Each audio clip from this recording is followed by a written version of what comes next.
This is Toyin, Umesiri, and I have a special guest for you today, John Rosenberg of the Rosslyn Group out of Washington, D.C. He's a returning guest of mine, and he's also been featured on the Trade with Africa Business Summit. And I always believe that John has a crystal ball. He has a crystal ball and he knows what's going on. So I'm always like, John, what's going on in DC? Give me an update. And his predictions are always spot on. So John, welcome again. Thank you. Yeah, I predict Baylor will win the basketball tournament. Oh, come on.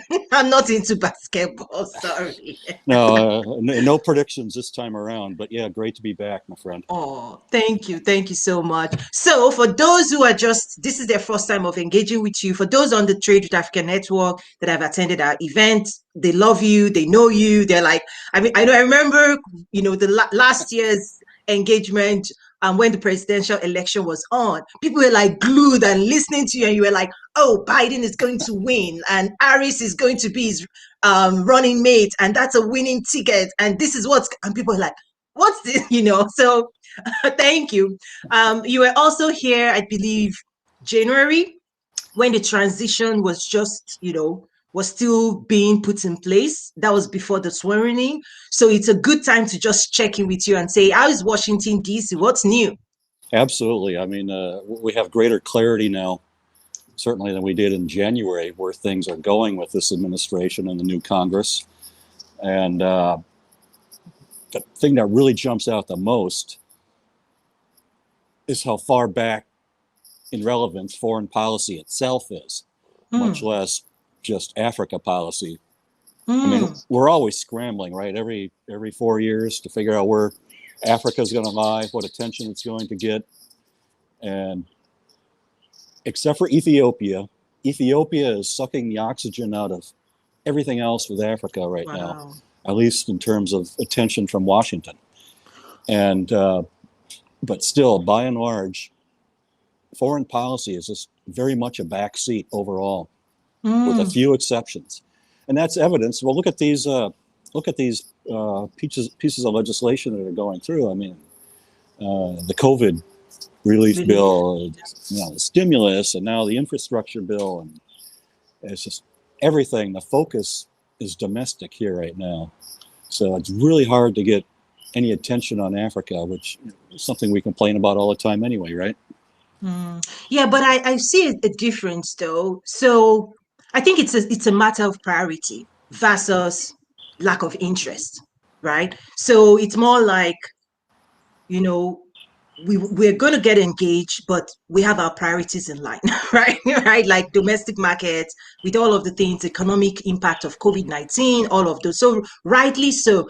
I think it's the reason I say that is I think it's a different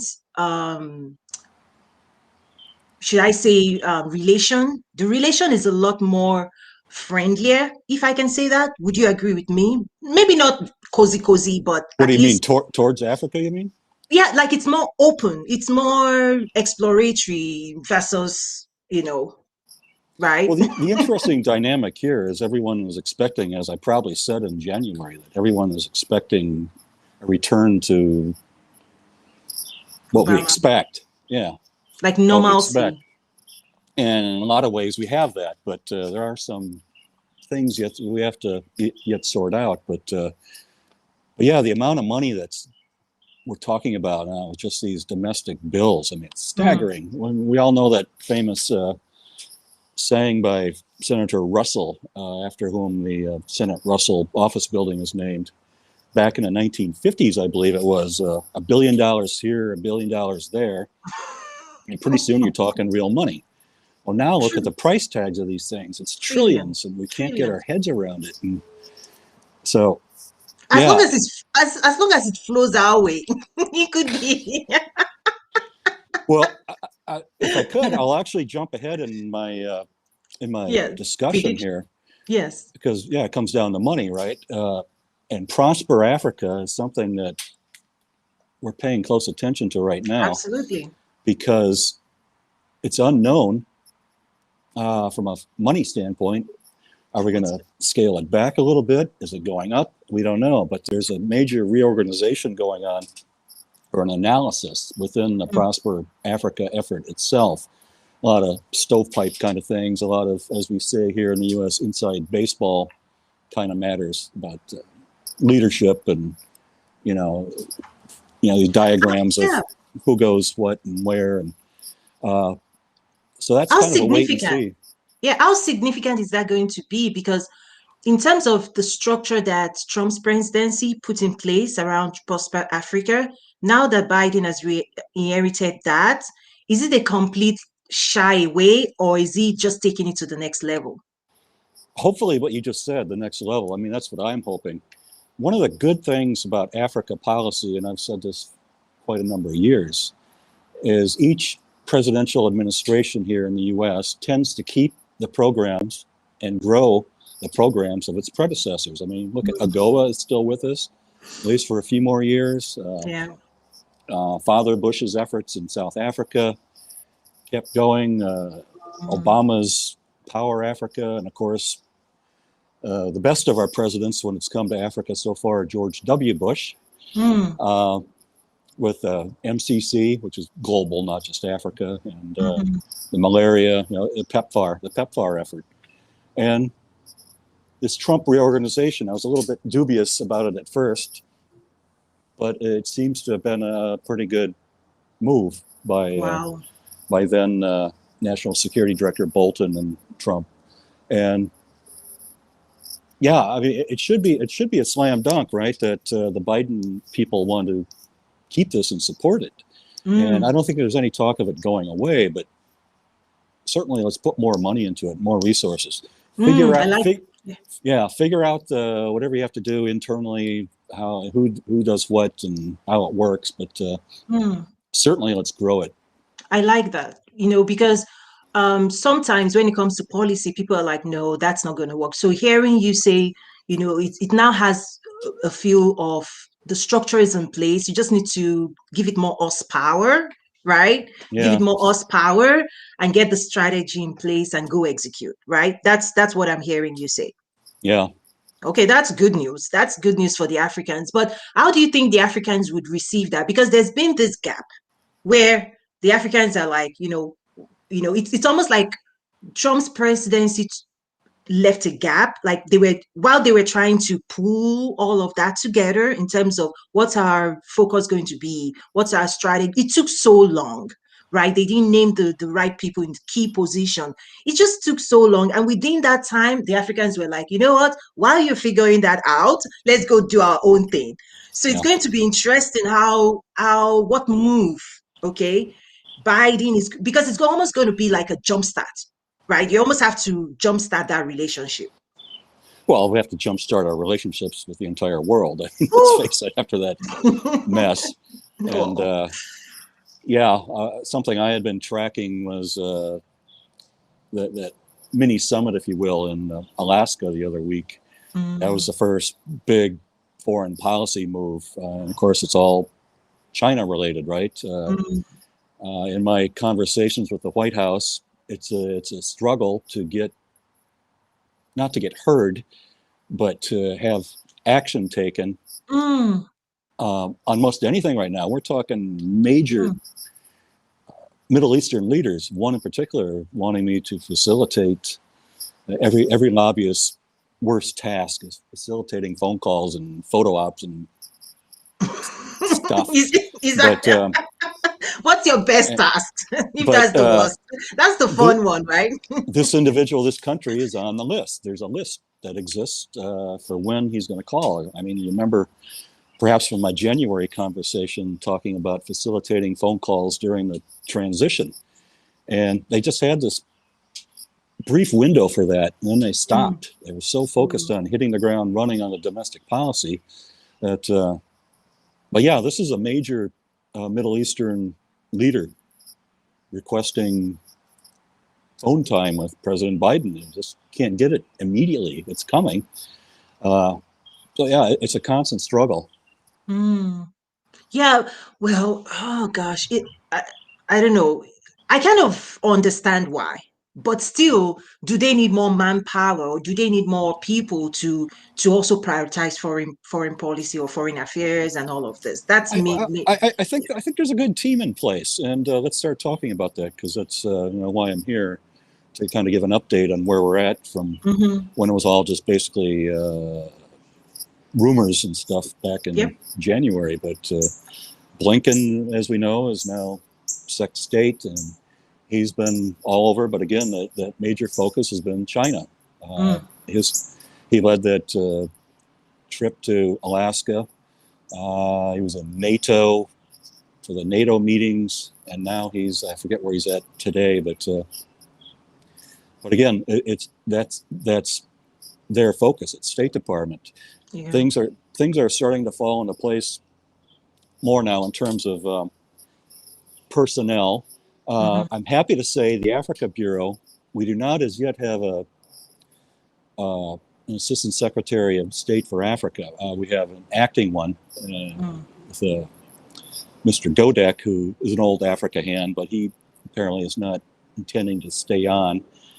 He follows Tibor Nagy, who of course was in for the duration of the Trump administration and served admirably. I mean, he was one of those bright spots you can look at with the Trump administration.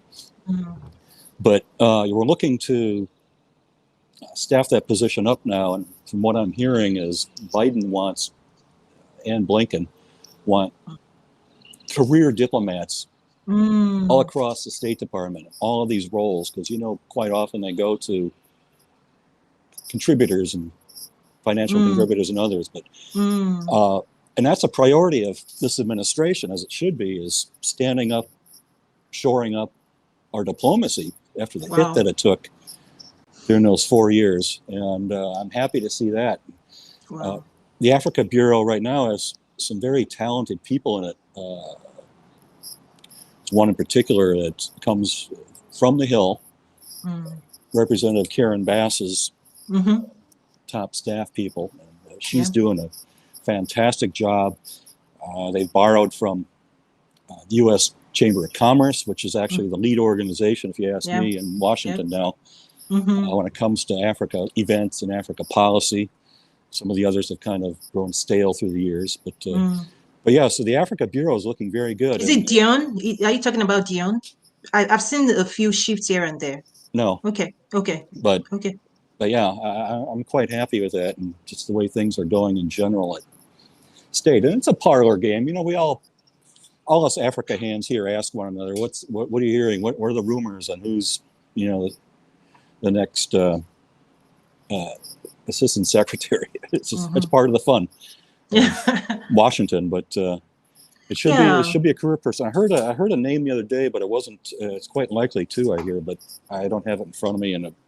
She moved from the U.S. Chamber. But anyway, I've followed a few. I mean, I follow Washington enough to be intelligent, but I don't live in that world. That's your world, right?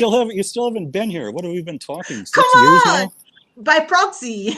All I have to do is call you. I told you, I took you around here and introduced you to everyone. I know. And so many other people have been like, come. The other day, I was actually engaged with you talked about Ethiopia, the embassy in California.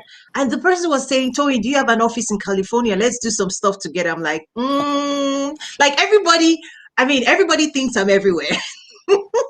Well, you can do your show from anywhere. I'm sitting in my backyard here. I know. Even yesterday, someone from Chicago called, and she was like, I don't know if I'm calling somebody in Africa with a routed number. I'm like, I'm right here with you in Chicago. People in Ghana think I'm in Ghana. People in Nigeria. I'm like, I'm everywhere. And I think that's the power of this work, is that as long as people can connect with the message, right? Like it resonates, it makes sense to them. They don't really care. I mean, it's they feel you understand them. The message is relevant, and that's what I really see happening. And the power of technology allows this to go everywhere. So you were going to say? Oh no, my favorite time was that first one with your summit, and I was on the highway in Ohio or something and pulled over. That was fun. It was fun. And okay, maybe I should also give you a quick update on that. The next one is coming. It's coming really fast. I'm going to be changing the dates, and let me quickly explain what's going on. Tell everyone. Okay, I'm having a conversation with you and people are just listening. So let me just, just like you and I talk offline, right? So this is what's going. Most of my events, we have like 50 speakers, 30 speakers, like it's usually intense. But guess what? With Zoom fatigue and the way things are now, I can't do it over 2 days. I have to stretch it out to give more people time. Like you can't do an event now and get people sitting down for 4 hours, 5 hours. Oh, yeah. Right? Because if you're going to have, this is what I did last year, right? You can imagine your presentation was very rich, but we needed to give people to also interact with you. So if you were to present for say 30 minutes, 20, 30 minutes, we should also give another 20, 25 minutes for real depth Q&A. And I see a lot of people do engagement and they are racing past it. Like you can't get the juice after. When you bring speakers like yourself, if you're rushing them to say, give your presentation and you're out the door, next speaker, out the door, the attendees are not really able to ask 1, 2, 3 questions and deep dive. So I don't like that. I don't. So what I'm having to do now is to stretch it over several days. That way we select speakers, and those speakers, it will be a richer dialogue. And on the platform, there will be then follow-up engagement. People can DM you, people can reach out on the Trade with Africa Summit. So that's what's going to be really different is we can't pack it into 2 days anymore. Because That's the way the world is. Yeah. So that's what's going on, but it's going to be fun. We're going to live stream. Oh my, we're going to do B2B, B2G engagement. What that means is people are going to pitch their businesses.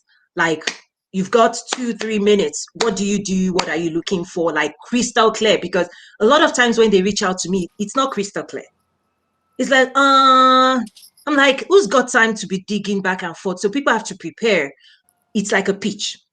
This is who I am. This is what I'm selling, or this is what I'm buying. This is how you can get me. Who wants to deal? You had some very fine discussions like this. My apologies, I'm outside, so you're going to hear a lot of birds and traffic. Oh, that's okay. I wish I could do that. Maybe one of these days or weeks, I'm going to go out. Outside is so beautiful. Like when the weather gets better, I'll probably just go outside myself. So that's fine. Go on. So when is this? When are you going to do? So it's supposed to be end of this month, but I'm moving it towards the other thing I cannot really talk about. There's some key conversations happening right now that is really going to drive the real date. There's some very, very, very high profile stuff going on that is juicy. I'm sorry, I can't really share everything. I can't let the bag out of the cat out of the bag. I've borrowed all these American phrases to explain stuff like cat out of the bag and all of that. So there are a couple of conversations going on that is going to drive the new dates. Because I'm also pulling together the agenda, who goes first, all of those. It's, maybe I'll show more of the behind the scenes this time. A lot of times over the years, people just see the results of the work, but they don't understand like the, what do you call it? Is it machine or politics? What's that? You're usually not so secretive, so it must be something good. With you, maybe with you, remember, like you and I, like behind the stuff, like you're making introductions for me to remember, like, oh, I need somebody that's a economist. And John was like, guess what? The person in front of me is World Bank. Right? So you've made those things work for me as well. So I really do appreciate that. So yeah, there are a lot of behind the scene, but not everybody sees it. But thank you for always listening. So okay, let's move on. Well, talking about preparation, one thing I failed all of you and here today was there's been talk since January of a May virtual kind of U.S.-Africa summit. I've not seen that. And I hear it's still the conversation, but May is for something of this scale is tomorrow. I don't know much more about it than that. I meant to dig into that. I just didn't have time. But that'll be fun. Maybe I'll pick the same date.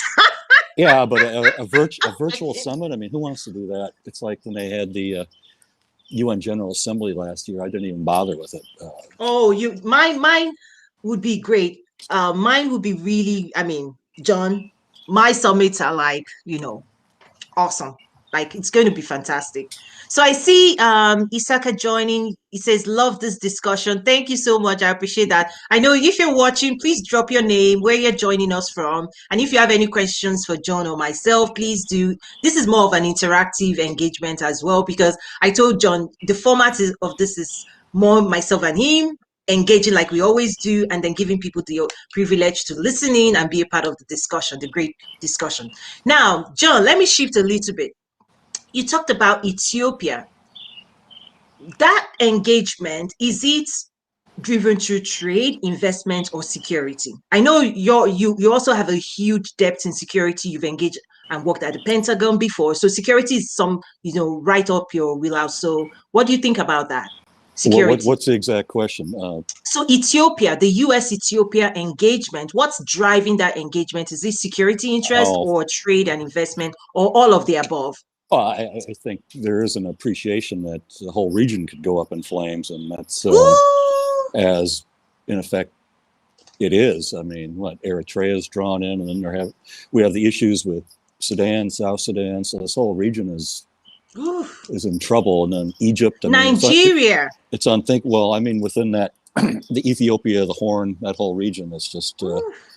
This is a nation. I mean, how many million does Ethiopia have? It's the second largest. Second largest. About 100. Is it 90, 100? It's or more. It's the second largest next to Nigeria, I believe. Right. But yeah, so it's second after Nigeria. But it's yeah. So I guess the answer would be a security one. Then, security. We can't have that. But so far, our efforts have been tepid. I mean, I don't know what the answers are, but we had this diplomatic attempt here to send Senator Coons there, as you know, and apparently not a whole lot happened with it. Maybe that's something that's still developing. I don't know. It's something I want to look into further. But from what I've heard so far, is it was just he was largely rebuffed. Maybe they'll re-engage. I mean, he was an excellent choice. I think he's one of the senators that really has a passion for Africa, and it was an excellent choice. But wow. Okay. Egypt. Maybe I'll start throwing out African countries that I'm seeing on my radar, and then get your in. How are you seeing Egypt right now? Well, Egypt, just like with Ethiopia, everything comes down to that dam, and what are they going to do about it? The whole discussion now is about how fast Ethiopia is filling the dam. I mean, you think these things would have been worked out years ago. I mean, you don't just build a dam overnight. So why are we even at this point? But the Nile is everything for Egypt, and yes, Sisi has to remain strong. Egypt's military is not an expeditionary military, so I don't know what the capabilities are with striking out. But and what I'm seeing is regional strengths and regional positioning. Like Egypt is really, really strengthening itself. For what? I'm not sure. Right? Like, yeah, that's what I see in terms of on the chessboard. And you also saw what was in the news with Suez Canal. I think the world just realized, the importance of that region when it comes to, global trade and movement of goods. I think that just realized, whoa, just that canal could result in just a couple of days, could have that impact on global trade. The supply chain issues across the board have just really jumped on radar. On a radar in a big way globally. I mean, it's right, and that was just that was just like unbelievable. The size of the canal is not like, but the volume of trade, that's stream. I could call it a stream of water. Well, think what would happen if the Straits of Malacca were, mined, or something were to happen there. I mean, wow. Think if there's a major earthquake in Tokyo or something that upsets the world economy. I mean, there's a lot of fragility there. But yes. yeah, I'm glad the moon the moon cooperated and helped lift that ship. And Oh my gosh. Oh my God. All the memes that came out of that, I was like, unbelievable. Okay, let's move to Ghana. What's your take on Ghana? I have a list of countries I was going to get to at the very end. Okay, okay, I was going to roll through Washington and where we're at. okay, good, good, good. Let's go with your list. But Ghana is fun. Go with your list. Well, we've been talking about the priorities of the Biden administration, and that was clear right from the start that the environment, we had the appointment of Senator Kerry, and human rights, which was predictable. That was going to come back in a big way.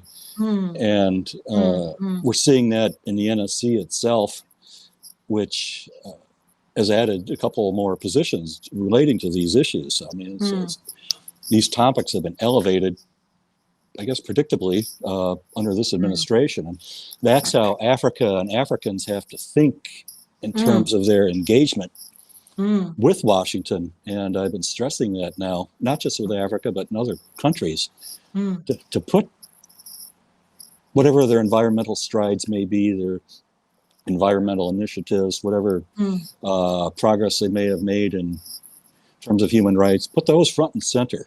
And you're more likely to get some attention here from this administration. So, but on the NSC itself, it's even there they have, Jake Sullivan really comes from a domestic background. So again, that just shows where their heads are at in this administration. But Samantha Power, we all know her background, her focus on human rights, and the talk on the street here when it comes to Africa politics and who's going to be really driving it here. A lot of people are saying Samantha Power because, you look, again, I should have looked it up first, but the overall percentage of USAID's budget goes to Africa is what, 60%? I don't know what it is, but it's a great amount, 60%, maybe 70, I'm not sure. But so she's going to want to have a huge say in African policy. Now, how that butts up against, let's say, Linda Thomas Greenfield or Tony Blinken, I don't know. That remains to be seen. But I haven't checked in the past day, but she passed the subcommittee and the committee vote, but she has yet to pass the Hill itself and hasn't taken up her position yet. So that's another appointment that I'm watching quite closely. Yeah, that and the assistant secretary. Wow. But Linda Thomas Greenfield has really hit the ground running. She has a lot of people with her, so she's going to be a force. On the House side of things, it's interesting. Of course, Karen Bass, she was being talked about what was for vice president at one point, right? And then Secretary of State, I forget which, but she's certainly the biggest force up there on the Hill. And by the way, her position, the director of the Africa subcommittee, is open right now. If anyone wants to apply for that, go for it. It's a lot of work. Crazy, hectic, relatively low paying, but it's a good job for if someone's younger than me, you can go after. And it would help if you're from California, I think, but yeah, you can turn that into having quite a lot of say and grow that position. Nice. From my home state of Minnesota, again, get off topic just for a second here, diverge. Human rights are such a focus here, right, with this administration, just as it was previously, Jimmy Carter, right, under Obama. And I'm looking at what's happening in my home state of Minnesota. And I've heard this from Africans too. I had to wake up this morning, I turned on the TV and here's been another tragedy in my home state of Minnesota already. Contending with COVID, contending with what happened with Mr. Floyd. So I get Africans asking me, how can we be having human rights front and center and be preaching that when look what's happening in the American Midwest. But one of the congresswoman from my home state, as you know, is Representative Omar. Her position, she's been elevated on the Africa subcommittee. Oh, nice. She'll be having greater say. Her focus probably might be, one would guess, Somalia and the Horn, but still, she has some good staff people. I've had conversations with them. Yeah. Congressman Chris Smith. Wow. Yeah, Congressman Chris Smith is still one of the better Republicans, I think, across Congress itself, and has been a very strong Africa advocate, very good member of Congress. He has an outstanding staff. And I'm just saying now, Biden to withdraw all U.S. forces from Afghanistan by September 11th. That kind of ties in with what I was going to say about Africa and how we still have some question about where he might go, what he might do, because I would have assumed he would have kept our forces in Afghanistan, which what does that have to do with Africa? Well, you make these assumptions about where he's going to go. I mean, the human rights, that was kind of an obvious track. The environment, we figured that out. But so, like, here he is with this. I'm surprised by this, actually. So how is that going to play out with Prosper Africa? I'll bring it back to that. I mean, we would just assume that he's going to support that, continue to support that, but we don't know. So anyway, getting back to Congress, Chris Smith has been just an outstanding member of Congress when it comes to Africa and African affairs. And he has a tremendous team. And that's one of the good things about Congress. Those committees, I've said this on your program in the past, armed services and the foreign policy committees tend to work well together. So that's a good sign. And that's pretty much my wrap up on the Hill. So it's Karen Bass, Representative Omar, and Chris Smith on the Republican side. The Senate side, very strong, but the same people that have been there for the past number of years, doing excellent work. But yeah, let's watch what comes out of the House with Africa, and I think it's going to mirror a great deal that of the administration. Right. Well, I still do. Okay, I still do want to call out some countries like Nigeria, for example. What are your thoughts? Because I think it should bubble up. What I'm seeing again, it's a huge security. It should be a huge security concern. And it's always a huge security concern. I mean, what was it, 7 years ago? That was one of the top. What's like Ethiopia is now. I mean, it was hair-raising where it was at, and everyone was dreading the worst. I mean, that was on the short list of one of the worst conflicts we could think of globally, and how that would have disrupted oil and the like. And that has fallen back some, but still, the attacks are just hideous. And I would say that northeast of the country never seems to get settled. The world needs to keep its eye on Nigeria. That's what I would say. Very, very close eye on Nigeria over the next 2 years, particularly the next election. It's going to be quite interesting to watch. And this latest trend of, remember when the girls were kidnapped, 200 girls the other year? Yeah. And that's happening all the time now. It's turned into a ransom. My biggest concern, I'll put it out there. My biggest concern is democracy in Nigeria is still so young. People forget. People forget about 1999. People forget about 2000. People think democracy in Nigeria has been like a birthright that they've had for 100 years. No, this democracy in Nigeria is still so young. And if people don't really watch that, my biggest fear is that there's play to turn it back to military dictatorship. That's, again, I'm kind of like...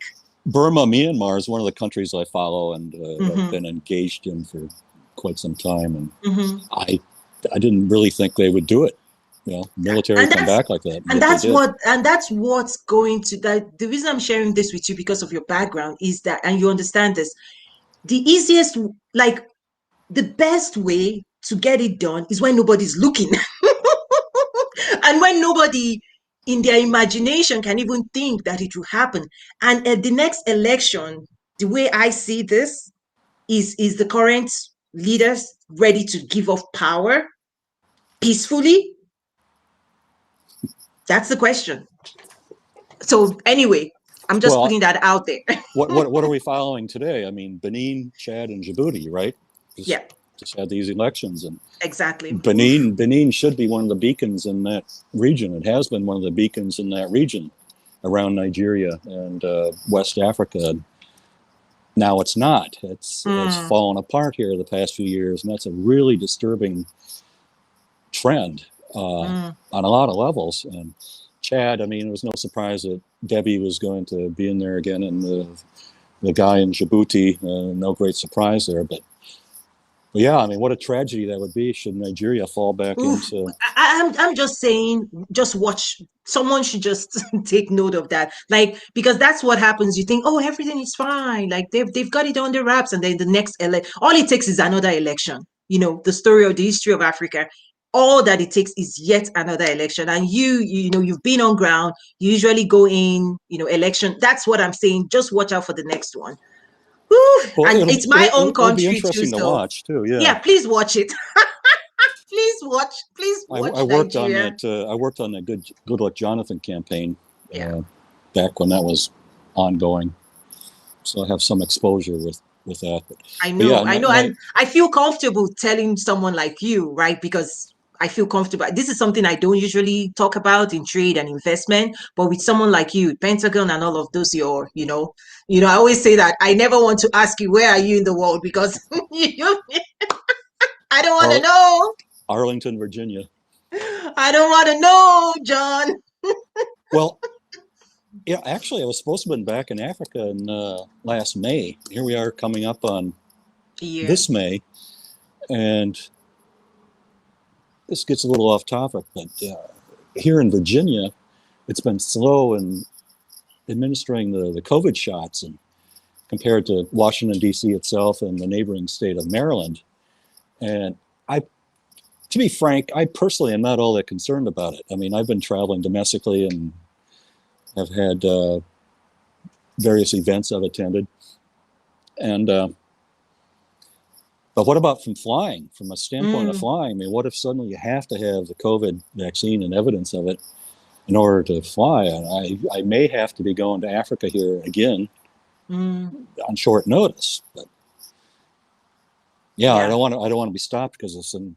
Go take your shots, John. It's not that easy. I mean, I would. I'd do it after this meeting is done, if I could. But okay, we see. Oh wow. Okay, there are comments flowing now. Please drop your comment. I think I actually had to encourage people to drop their comments before they felt okay. Please drop your comment. So Ishaka says, love this discussion. He also says he's watching from Silver Spring. Deepa says this has been insightful. Thank you so much. I mean, I always love the feedback. These are the amazing conversations I have behind the scenes. So do you know where Silver Spring is? Of course. Come on. My brother used to. Oh, come on, John. Wait. You are one. You just digged into me like because you want me to come to DC. Oh, come on. I have a brother. Okay, yeah. Who John, you did that to me. Who else is? I can't see the comments like I did last time. I was making. Oh, I don't know. Maybe they changed something on the system. Okay, let me pull. We have Aish from Dubai, UAE. Dikbo from Nigeria. And when we were talking about Ethiopia, John said 112 million Ethiopia I knew it was population. over 100, yeah. Yeah.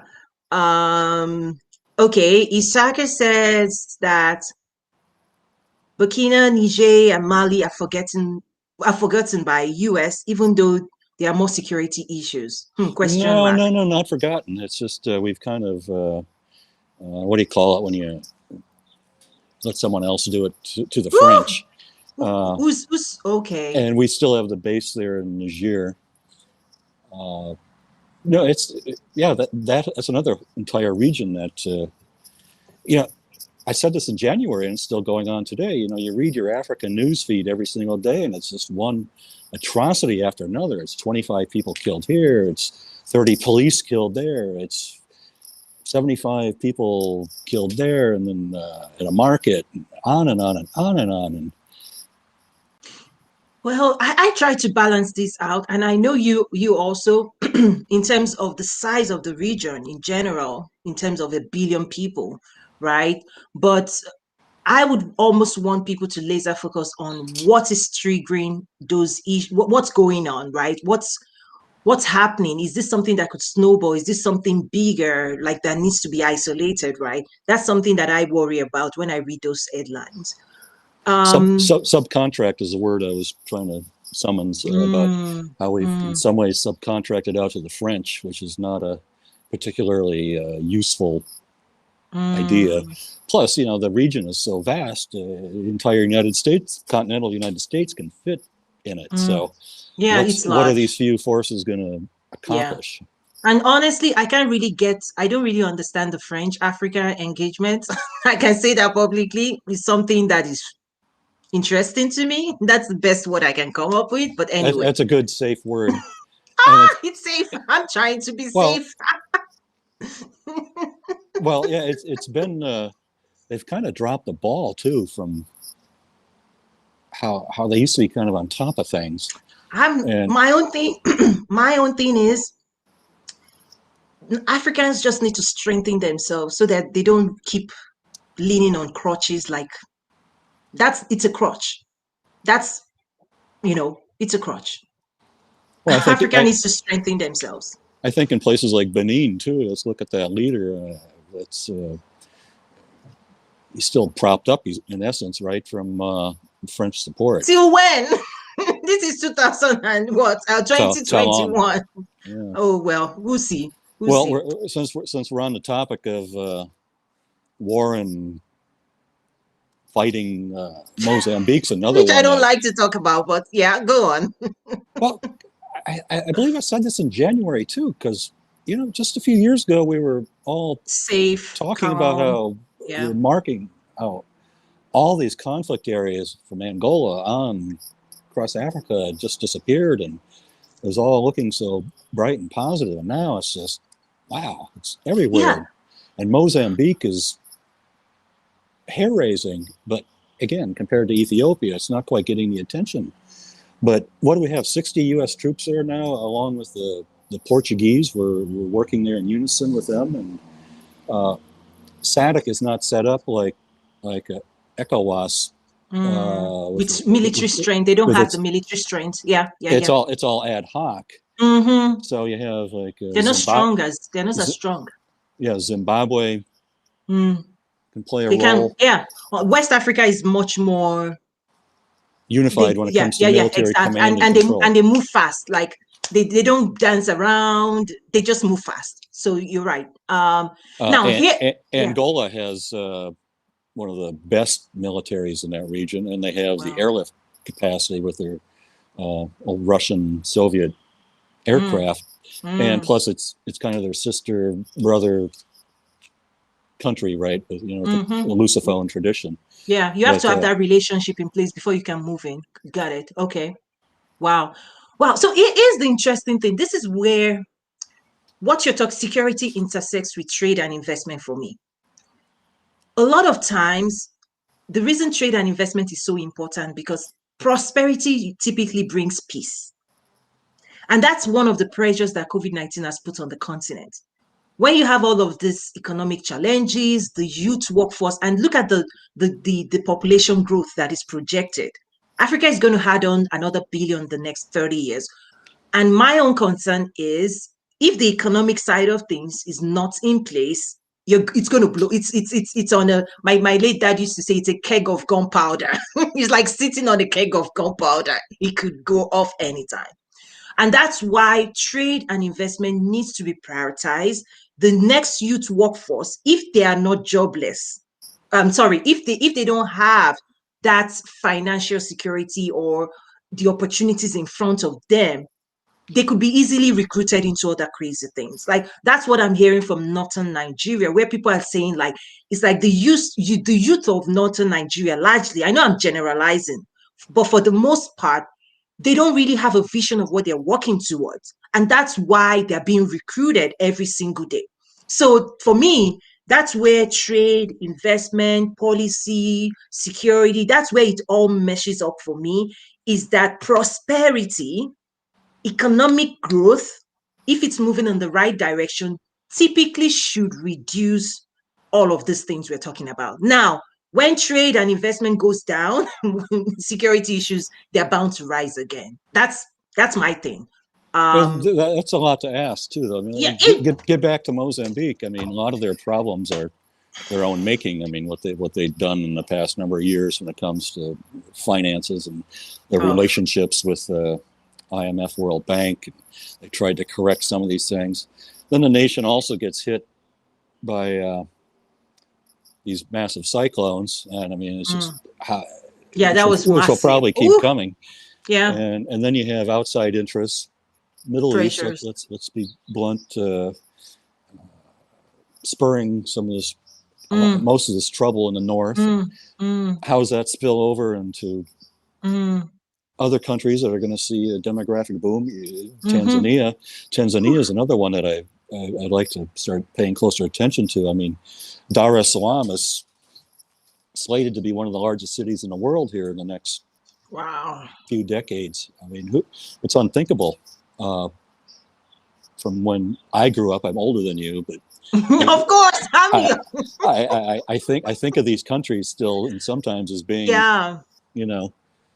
14 million people, and they're not. John. Okay, what you just talked about, I think that's going to be the biggest shock factor that Africa is going to bring on the next 20 years.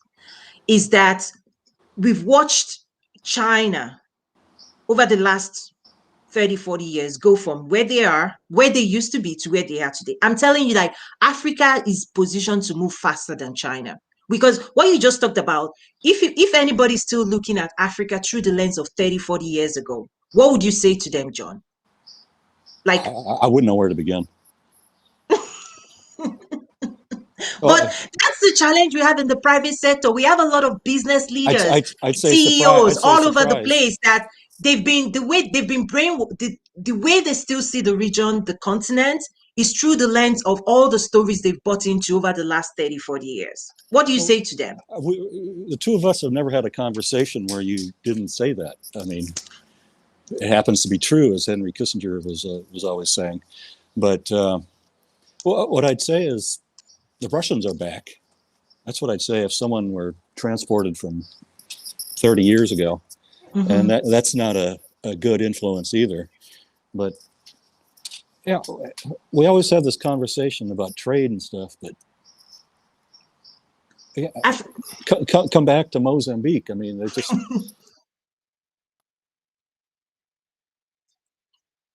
Am I losing you, John? John, can you still hear me? I think I lost your audio. If you can still hear me, put thumbs up.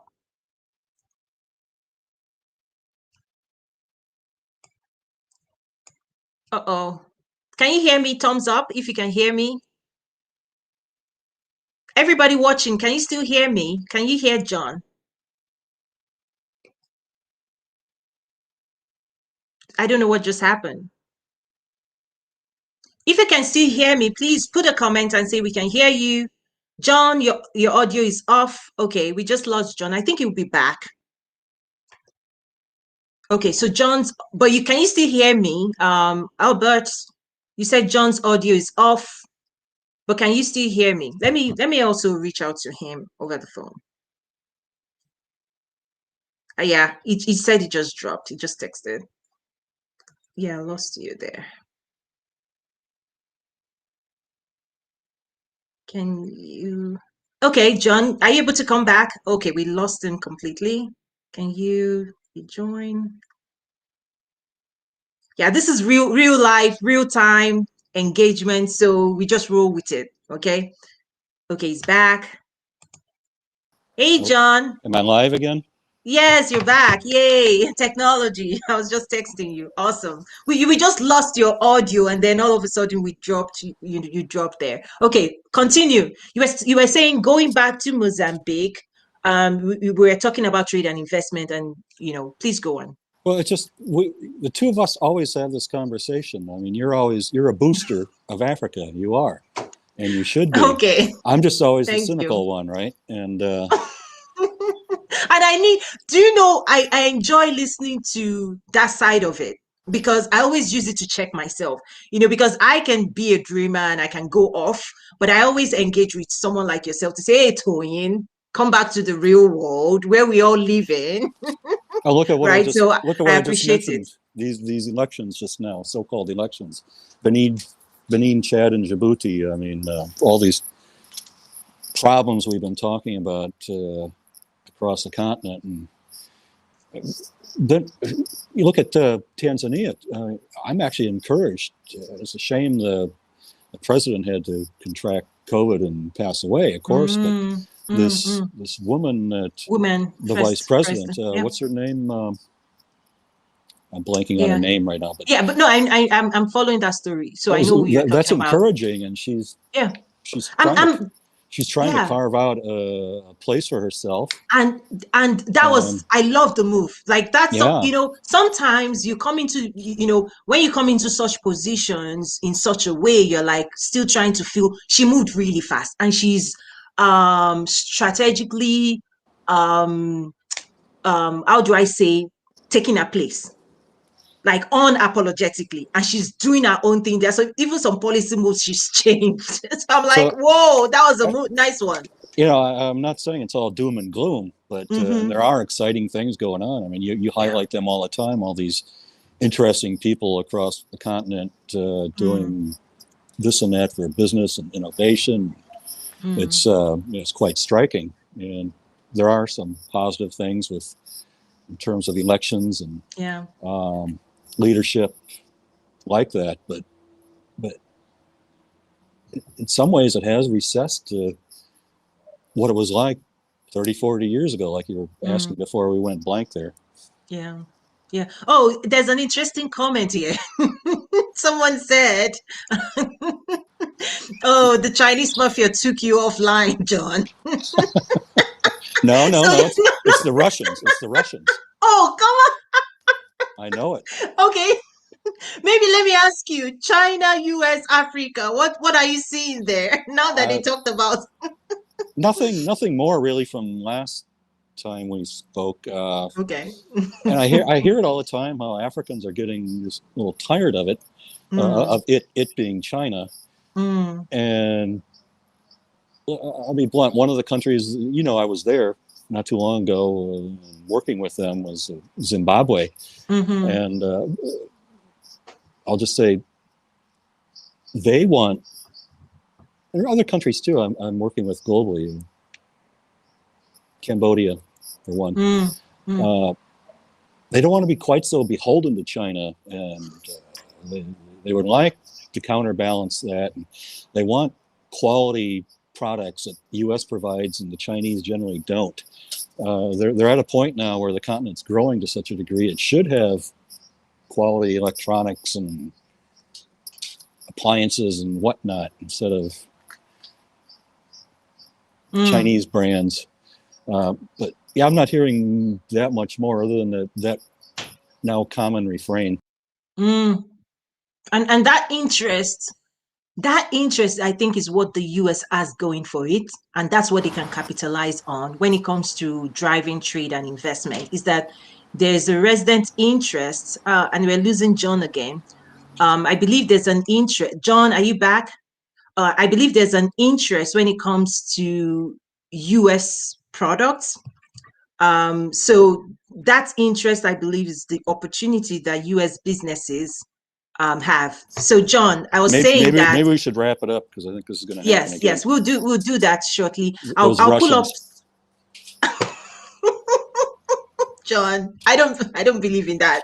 Okay, but anyway, what you were just saying is that the interest in American goods is real, and that's the opportunity that America has if they take advantage of it. Right? It's not really the price, because it's usually more pricey, but the quality is what people are ready to pay for. So let me quickly run through. We've had some wonderful comments here. Let me see how many we can bring on.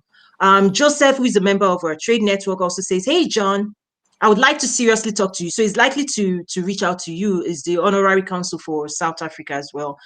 Talk to you offline regarding SADC.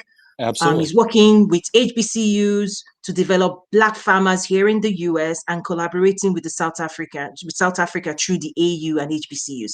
This was the priority for the AU, adding the 6th region. So that's really a great lead that I also recommend for both of you, because I know both Excellent. of you. Yeah. Fantastic. Okay. Yeah. Like, thank you, everyone. Okay, I'm really scrolling now because of time, but the US don't have a long-term strategy on Africa like China, for example. They do. I think. Okay? Let me hear John. John, respond to that.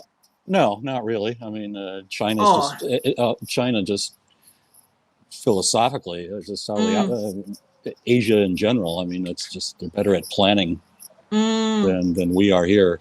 So do you think the issue is that US is reacting versus being proactive? Yeah. Okay. I mean, look at John Bolton when he presented that big, I forget what it was called, but the big Africa plan. It was nothing. There was nothing to it. It was just.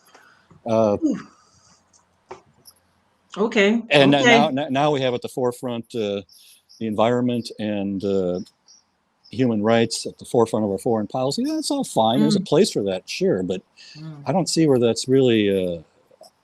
Those are policies per se. Of course, human rights are important, but I just don't think that should be at the tip of the spear of policy, because it's. Wow. So question now. If I separate policy and private sector, is the US private sector going to be the one that eventually influences the policy around Africa? Or are we still going to continue this game of US policy leading US private sector around Africa? One of the major themes you drive home all the time is how American business is not aware of Africa as it should be and the opportunities that are out there. And you're absolutely right on in saying that. And how we break that, I don't know. You've given numerous examples through the years I've known you where people don't even know about AGOA, here in the U.S., totally unaware of it. And how that's broken, I don't know. You see why I stay away from Washington? You see? So Washington is broken. I'm kidding. Well, okay. In the case of the state of Georgia here, I mean, look, well, we saw this with South Africa too, right? Once the companies, the corporations started stepping up and pulling out of South Africa, that's when change came about, really. I mean, yeah. So yeah. Okay. Here we're talking something different. Yeah, I get it. When are they going to start getting involved to a greater degree and start engaging? driving I think policy? For me, that's the game changer. For me, it's always private sector. Like private sector leads, they show interest, and the government follows, and the banking, the financing, the investment follows that. Like that interest has to come from the private sector because it's about dollars and cents. I may be wrong, because Africa is moving. Africa is moving. The data shows it's going, and Africa is going to go where it's going, with or without the US. I think that's what's clear with the AFCFTA. With what I see on ground is there's this seriousness, I think, that I've seen maybe for the first time in my own generation, of seeing this sense of seriousness. Like, we don't know what we're doing, but when status quo is no longer working for us. I think that's what's going on with Africa. It's like, and what's happening is they might be making wrong policies. They might be in bed with the wrong people, but they're like, we're not going back. We're going to go forward with whatever we have in our front, with whoever wants to work with us, based on our own terms. We're going to lead. Whoever wants to be a part of this, come on board. We're going. That's the energy I'm seeing right now. Now, here's where it can break down. They start signing things they shouldn't sign. They start, engaging with the people out of desperation. There's a sense of desperation, like status quo is not enough. Our population is growing. Our youth need something better. The women right? They're now listening, because if you don't listen, it's back to that keg of gunpowder. See what's the youth right now, they are restless. There's a restlessness in the youth, and that's where their energy can either be used and pointed in the direction of digital disruption, technology innovation, blockchain technology, manufacturing, agriculture, all on and on and on. Or the cryptocurrencies are becoming perfect yes, for Africa. Africa is moving faster when it comes to blockchain. That's why even the CBN of Nigeria had to put some policies to block it, because they didn't even understand what was happening on the streets anymore. So anyway, one thing that I like that we're not talking about. Oh, please. And Colonel Wyatt brought this up, and I was in total agreement with him about not looking for models. I hate it all the time. Looking for a China model for Africa, it's nonsense. He was Africa absolutely should do correct. Its thing. Yeah, Africa should do their own thing. I love that. Okay, I'm looking at time and trying to wrap up. I know there are more questions and comments. And if I drop again, how can people get a hold of me? Okay, yes, we're going to do that right after. Let me actually, let's do that now. Please, where can you be found before we go to the next question? John? I thought you... You okay? I thought you had it already. Okay, I have that. So, John, like I said, it's such an honor to have you. John is based out of DC. He's available on LinkedIn for sure. Like, look up his name, John Rosenberg. I have a Twitter feed devoted to Africa at latitude 90. Yeah, that latitude 90 always confuses me. So please check him out on Twitter, but LinkedIn for sure. LinkedIn for sure. And John, are you going to be a part of this year's Trade with Africa Summit as well? You're a given anyway, right? You're a given. I don't ask. There's some people I don't ask anymore. I just tell you, show up, right? Right? So should I just say yes? Mark, pencil me in, yeah. Awesome. Thank you, John. Always. So please do check him out. And if you're trying to reach him and you're not able to, please reach out. I'll make that connection for you. For some people that also follow me, if you want some kind of personalized referrals, because referrals are always good, reach out and I'll be happy to do. John is the real deal. If I can say, like, is the bomb.com. That's okay. So let me quickly put this comment on. It says, John says, China just told the US that we are equals. I saw that this morning. Did you see that? China, there was this, I read it briefly this morning. There was really a message that says, check us out, US. We are now equals. We should deal as equals. So that's I saw that this morning. That was interesting. That was very interesting. John, do you have a reaction to that? No. I'm not sure the context here, so no. I think it was economic. I think it was more economic, maybe growth, power, influence. It was an headline. I didn't read the depth, but the headline caught my attention as well. We're all equals as people, yeah, but... I think it was much more than that, but I'll dig into it. Because of the trade block, or what? I'm not sure again of the context. Yeah, we'll get into that. Albert says American goods in Africa is non-starter. I don't know what that means, but what's going on in Africa is that price is always on the table when it comes to decision points, and it's a price. So this is my wheelhouse in terms of private sector. When I'm making recommendation, it's almost like a price quality decision point. It's not just products either; it's services too. So yes, exactly. The agricultural sector of Africa Americans should be going after that, big time.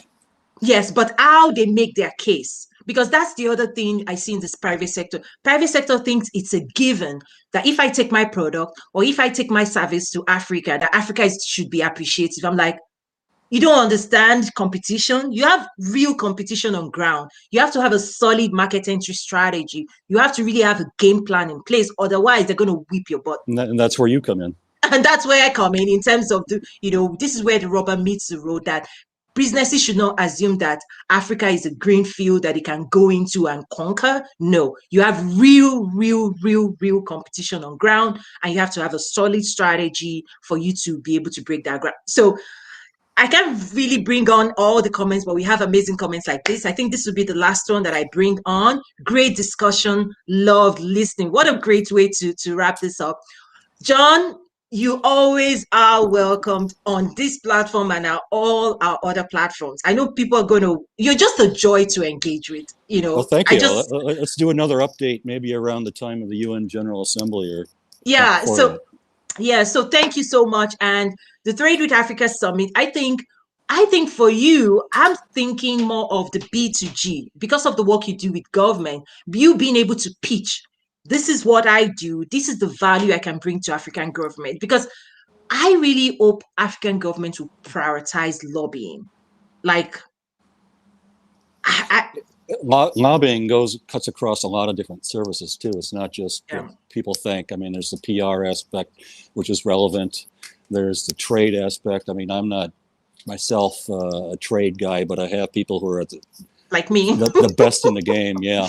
Yeah. So I think it has to do with holistic strategy. And the question I'll probably leave would be each African government needs to understand or design their US strategy, not just around diplomacy, because they've always engaged with diplomacy. Like they come to the US, DC, and say, hey, we need this, we need that, and diplomacy. But beyond diplomacy, I think the future of US Africa trade relations needs to also bring in the private sector. Africa's private sector, US private sector engaging within that context of trade and investment, not just diplomatic in a relations. meaningful way too. Absolutely. In a win-win. I could use a curse word here that everyone Don't, knows, please. but yeah, in a real way, not these fill in the blank trade missions that do nothing, but yeah, really engage. Yes, really, really. And my thing is go into Michigan, go to Chicago, go to California, Wisconsin, Arkansas, get a strategy of this is what we need from the US. Like I try to say that the world knows what it wants from Africa. Does Africa know what it wants from the rest of the world? And are they putting together strategy to go after those things? Like if you want agriculture support, if you want technology innovation, if you want to be the automotive industry, that's what China got right. China had a plan, right? They had a plan and they put it in place, and that's where we're seeing where they are today. And that's something I encourage African leaders, private sector, and also the private sector should not just wait. They need to move.